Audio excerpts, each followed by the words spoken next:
Доброе утро. Thank you so much for the opportunity to speak with you here today. I apologize for my weak language skills, but I'll try to convey the essence of the ideas that I want to present to you today. First, I echo my colleague from Georgia about Ukraine and every country needing to find their own way because everyone's problems are to some degree similar, but to some degree unique. But I also echo the comments of the Chief of the Department of Internal Safety, Mr. Kostenko, because a big part of how we deal with corruption in the tax collection area in the United States is through what we call our Inspector General for the Internal Revenue Service. We have Inspector Generals associated with each of the major government agencies, and we put resources into those agencies. We ensure that people who are hired are highly trained and ethical, and we place great responsibility in them to identify weaknesses or risks, as Mr. Kostenko said, and also to conduct investigations and participate in prosecutions. Let me first say that a couple of general things. The problem with law enforcement corruption in the United States, and we have a continuing problem, is less in the area of tax collection and more in the area of police involvement with narcotics traffickers. And so we spend a lot more resources addressing that problem. But with regard to tax collection, the corruption, in order of their frequency, the most common problem actually has to do with procurement-related fraud and kickbacks by the administrative staff within the Internal Revenue Service in the United States. And the second most common type of corruption has to do with Internal Revenue Service employees going into the database of taxpayer returns and altering and forging information to either direct that refunds due to the taxpayer are redirected to the IRS employee or his family members or her family members, or to generate entirely false returns using data that would entitle this taxpayer to a refund, and then directing those proceeds to be paid to the tax collector or a family member or some kind of false corporation established for this purpose. And then finally, we do occasionally have a problem of bribery. And most of the time, the records show that these are bribes initiated by taxpayers, although there have been instances where tax collectors have initiated the bribery discussions. But again, I don't want to overstate the percentage of instances of this type of corruption. We're fortunate that it's not as significant as in other types of law enforcement activity in the United States. We share with Ukraine a problem of our tax system being highly complex and changing every year, which makes it possible for a high number of mistakes to be made by taxpayers, as well as creating opportunities to evade the payment of tax by creative interpretations of the tax code. We struggle constantly in the United States to try to reach a better balance between the complexity of the code and the need to generate sufficient tax revenues to pay for our government services. As you probably know, we don't have a VAT tax in the United States. We have primarily personal income taxes, property taxes, and sales taxes. Now, the biggest area of underpayment of tax in the United States tends to be small business owners. And these are often people like medical doctors or construction company owners. And of course, there are some examples of huge companies who have engaged in some kind of underreporting of income, but the vast majority of evasion problems we have in the United States, in sheer numbers, have to do with small business owners. There are several factors that I think contribute to reducing corruption among the tax collection service. And some of them my colleague from Georgia has addressed, and some of them we've also heard about from Mr. Kostenko. But first, we have a very rigorous hiring and training program. And when it comes to hiring, again, it's true, most new hires to the Internal Revenue Service are people coming right out of school, especially when unemployment in the private economy is weak.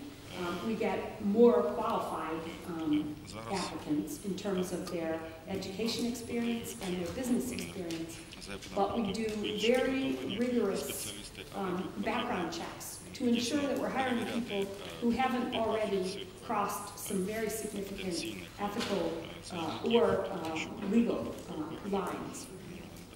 We also, frankly, are in a position to pay a reasonable wage and benefits, which helps to reduce incentives for corruption. When you jeopardize significant health benefits, retirement benefits, as well as job security benefits and a reasonable wage, you're less inclined to engage in petty levels of corruption. Now, in our experience, the other thing that we do as part of the training for new agents, in addition to teaching the substantive code issues they need and the procedures for how the agency operates, is we include lengthy training on ethics requirements, including avoiding conflicts of interest and the obligation to treat your position as a form of public service. Now, we train supervisors in the Internal Revenue Service that it is part of their job responsibilities to report anomalies or suspicious activity which they may become aware of in their positions. So that in addition to not engaging in misconduct, if you're a supervisor especially, you could be terminated or downgraded back to a line employee, depending on the seriousness, for failing to report to the Inspector General, which would be the equivalent of your Department of Internal Safety. If a supervisor failed to report an anomalous circumstance or a suspicious circumstance or obviously concrete evidence that they may have of some misconduct by employees. So we try to start with an employee base, which we have reason to think will try and be incentivized to follow the rules. But we do some other things which our colleague from Georgia also mentioned, as did Mr. Kostenko. We've reduced the degree of human interaction in the payment of taxes. Most taxes are paid electronically by wire transfers. More and more tax returns are being filed electronically, and refunds are being paid electronically. Even if there is, when problems are identified with people's returns or returns are not filed, the first communication is usually by letter from the IRS, providing you with certain options to pay the amounts that the IRS has deemed from its information sources you should pay, or to contact the IRS. And a high percentage of people actually pay up based on those demand letters, or those letters that say, we found an error in your return. And frequently these are mathematical errors. So there's very little human interaction between taxpayers and the collection service. Now, we're fortunate that for a variety of reasons, we have a high degree of voluntary compliance in our tax payment system. And that makes this possible, to have basically an electronic and a low level of human interaction in the collection and payment of taxes.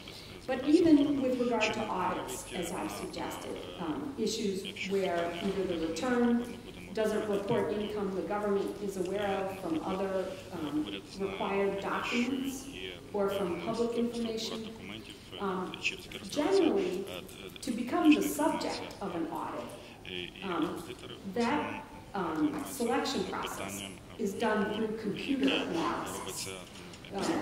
Individual collection agents or auditors have very little discretion to initiate an audit or an investigation. And so usually a computer program will analyze the returns, and if they see anomalies, then they will, the computer will generate a report that highlights where there are problems, and then based on that analysis, a second step is taken to determine if there's some error, and then assignments for audit are made. So that takes a lot of discretion away from collection agents. At the same time, there is the possibility for someone to become aware of a problem and to seek to initiate an audit or investigation. But again, it's not the most common way in which these investigations are generated.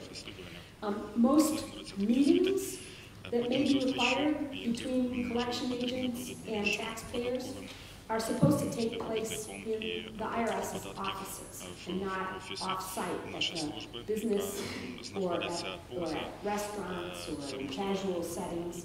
And this tends to inhibit loose talk about how to resolve taxpayer problems. In addition,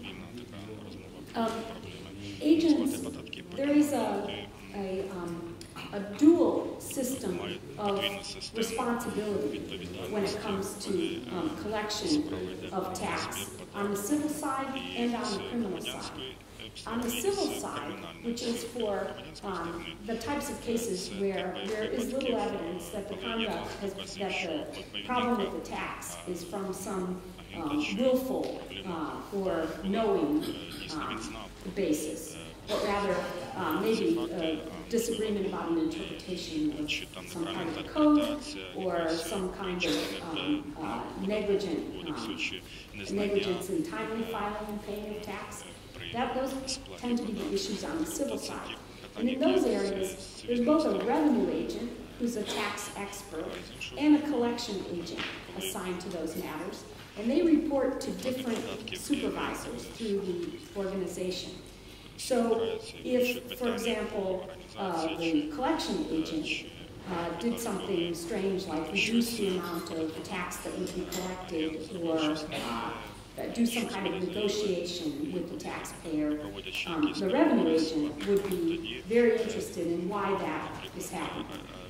At the same time, if the revenue agent were to engage in some kind of anomalous conduct, the collection agent would be interested in his supervisor or her supervisor in why that's happening.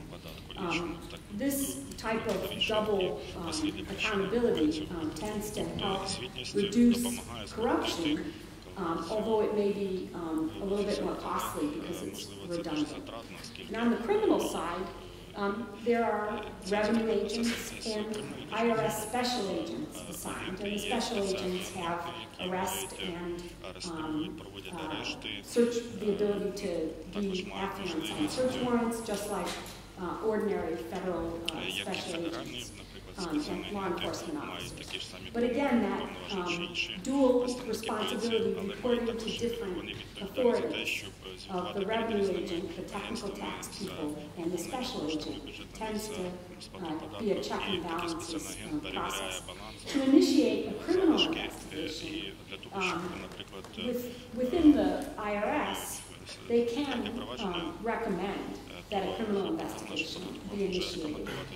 But more times, a request comes from a prosecutor like me out in the field who's conducting an investigation, who sees the probability that taxes have not been paid on a substantial amount of income, either because that income was derived through fraud or some kind of corruption, and we ask permission to initiate a tax investigation. And because we had a very sad period in our history in the 1970s, where criminal tax investigations and even civil audits were initiated for what appeared to be politically motivated reasons. This was during the presidency of Richard Nixon, and it resulted in our Watergate scandal. Because of problems in the abuse of the tax power of the government at that time, we tightened up all these rules about how serious and specific the allegations needed to be before you could initiate a criminal investigation. So it's possible for prosecutors or FBI agents or other non-tax law enforcement authorities to generate a tax investigation, but you need the permission of high-level Justice Department employees as well as the Internal Revenue Service to do that. Let me just spend a little bit of time talking about how it is we learn about corruption by tax collectors when it happens. I've told you already that the highest frequency of corruption within the IRS has more to do with the administrative side, procurement, fraud, kickbacks and contracting for services for the agency. When it comes to that kind of corruption, frequently, we learn about it from two ways. The Inspector General, or in this case, Mr. Kostenko's group, would conduct periodic audits and would see some anomalies about how much the government was paying for certain products, or would review financial disclosure statements by government employees who are working in these areas and see some anomalous issues. And so an investigation could be generated that way. Sometimes a vendor who wants to provide services to the government will come forward and say that they received some unlawful solicitation from a government employee. When it comes to bribes, to try to negotiate the amount of tax that will be paid, frequently we learn about an improper solicitation by a tax collector from taxpayers or their lawyers. And that happens for two reasons, we think. One is that they're worried that the tax collector may accuse them of initiating the bribe, and they don't want to be prosecuted for attempting to bribe a law enforcement officer. But also, they don't want to pay the bribe and then later get prosecuted and have to pay the tax in addition to serve the jail time or pay a fine. So we get a high degree of reporting by people who have been solicited. And we can provide immunity from prosecution for people who report that they've been unlawfully solicited. Now, the other way we learn about corruption involving tax collection or tax administration, frankly, is because people who get prosecuted in our country frequently come forward, enter into an agreement with the government to plead guilty and to assist with information to law enforcement in the corruption or investigation of other types of offenses. And this power to enter into plea and cooperation agreements is a new tool that will be in your criminal procedure code if the President signs the bill which passed on April 13th. Plea and cooperation agreements are probably the most significant way in which you gain information that relates to all types of criminal misconduct, but including tax. And I'll just give you a simple example. I prosecuted a lobbyist. He was, for a time, the most powerful lobbyist in Washington. And Washington. Okay, I'll just conclude with this last statement. He was prosecuted for paying bribes to law enforcement officers, but he entered into a plea agreement with the government, and through his cooperation, we identified that there were several ways in which huge of income for being unreported to the government, and we use that information to make those cases. So again, I thank you for the opportunity to talk with you. I encourage you to support your Department of Internal Safety because we found in the United States that these Inspector General groups are among the strongest ways to reduce the risk and to prosecute corruption. Thank you.